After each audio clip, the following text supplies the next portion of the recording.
Why? So you think it's important for beginners starting out learning PMU Yeah. to work with mineral pigments? Can you explain why you feel that way? Absolutely. And in our classes, we predominantly are teaching our beginner students. That's what we are aiming to teach is beginners. And so what I have learned through that process is that as a beginner, you are not usually very secure with yourself about eyebrow mapping right off the bat. That's just not something that is going to come to you right away. And so, working with carbon is very dangerous for someone who is not secure with eyebrow shaping. They're not very confident with eyebrow mapping, and they can't get both of the brows even right away. And for me, that didn't happen for me starting out with PMU, I didn't get perfectly symmetrical brows until 2, 3 years in. So that says a lot, right? And then when you're using carbon pigments as a beginner, depth, you can really see inconsistent depth right away. If we just accidentally go too deep with the needle, you can see a dot of Right. where the needle entered into the skin and then the pigment pulled right into that spot. So you can see inconsistencies with your healed results. You get dottiness, unevenness, patchiness. And if the mapping was not correct, maybe they're too thick, we really can't do anything about it after the 2 months after they Right. heal. It is kind of set in stone. So even as a trainer, when just even thinking about it, thinking about how my beginners are going to bring these photos back to me, as in they need my help, they need my support, they did something that they didn't know this was going to happen and stuff, and just seeing all that, I'm just like, oh my goodness, why just start out with iron oxide, start out with the Li pigments, and you bypass all these mistakes right away. And Right. one of it is that if we're inconsistent in depth, it doesn't show as much with Li pigments. Right. You're not going to see the patchiness and unevenness as much. You will Right. see it sometimes, but Right. not as much. The second thing is it fades. So there was so many times when I first started doing permanent makeup where I got so hung up on one hair stroke that was slightly outside the shape that just kind of pulled the shape in a different way. And then I just stared at it and I was like, what am I going to do? Like, I can't get this out right away. But then I like lose sleep over it. I'm just like the client didn't really notice, but I noticed, Right. right? That's how it is sometimes. And so they come back after a month or so, and guess what? With iron oxide inks, it's gone. That piece that I thought I made a mistake on, but I didn't do a second pass over that hair stroke because I knew I didn't like it. And it disappeared. And I just did a second pass over all the ones I did like. So that's the thing about working with iron oxide is that if you know how to work with it, if you do 2 passes over every single hair stroke on the ones you do like, and if you made a mistake on the one and you just don't really like the angle of Right. it or it's slightly outside the shape, just don't do a second pass. And most likely it's going to disappear. It's just way easier to work with when it comes to making mistakes, which is the number one thing that our students are scared of is making a mistake. Right. And when you make a mistake with iron oxide, it is way less of a mistake than it is with carbon. Yeah, iron oxides are more forgiving. More forgiving. Mm-hmm. And I think that's one, like, what is a little maybe more beneficial for the iron oxide is they're great for the beginner. Like, I Yeah. agree with you. I think beginners should start out with an iron oxide, but also the very advanced artist. You know, Aqua and Monica Vani's, Jen Boyd's, all those, you know, made by Li Mm-hmm. also are high performance mineral pigments that many super talented and advanced artists are using. So, yeah, iron oxides, all levels, no matter if you're a beginner, intermediate, or advanced and super Mm-hmm. skilled, you know, a really good iron oxide line is you know going to work really well with you no matter where you are in your skill level. Where an organic, yeah, more you got to get through that beginner period, and I agree with you 100%, especially on depth, depth and placement.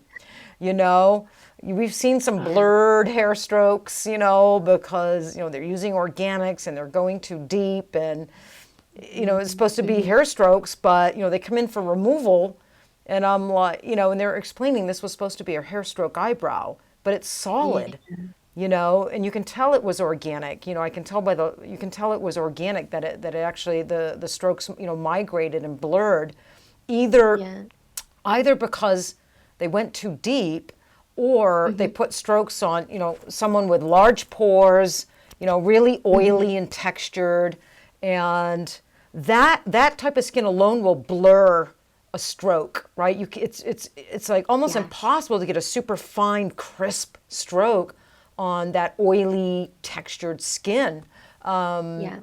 So, or both. So yeah, no. So thank you for pointing that out.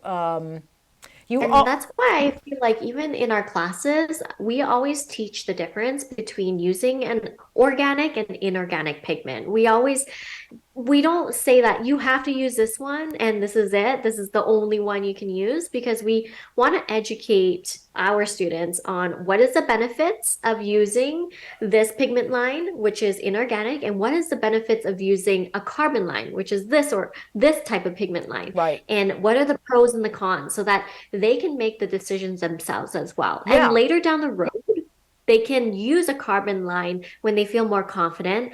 And carbon line is really great for cover ups. If you're doing a cover up, sometimes inorganic is just not enough to cover up what was underneath. Right. So sometimes a carbon line is really needed. Yeah. And I sometimes I'll pull out an organic when, like, I have skin that's just really resistant. It's just not taking well. It's oily and it's not accepting pigment well. I'll stop and I'll get something from the loaded line. I'll move over to an organic, and sometimes that's Yeah. super helpful, right? So, but you're right. You bring up a good point that we need to start, and it starts with, like, people like you and your generation, educating the young artists and getting them to be thinkers. Like, Yeah. I feel there are too many people in this industry don't want to think. It's like, if you're going to learn how to fix cars, be a mechanic, you have to go to school and and learn all these aspects of the engine and why this and why that. Same with PMU. That's what I want to see for this young generation of artists and for the PMU industry as a whole, to be thinkers and to really understand organics and iron oxides or minerals, and on what skin type is it going to be most ideal to use one or the other. Do you know what I mean?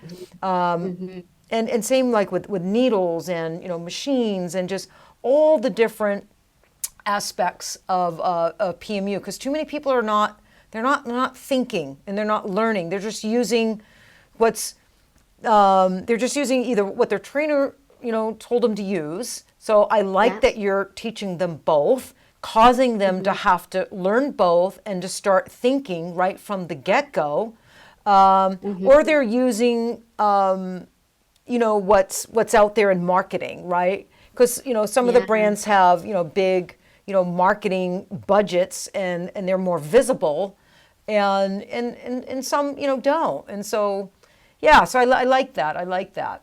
Yeah. And I think, yeah, it's kind of unfortunate because there's a lot of people that do really great work, but then don't educate their students in what is like the difference between the two different types of ink, and like, Right.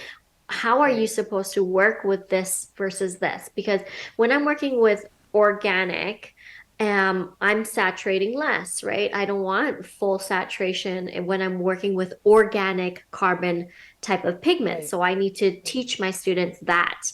And then if I was to work with inorganic, I have to saturate more Right. in order for the healed result to still be there. So just getting our students and our, the younger audience or whoever's learning, who's a beginner, to really understand, like, what you see on Instagram is not really what is real life, Yeah, yeah. We talked about that earlier on a podcast. It's like La La Land. Everything's filtered.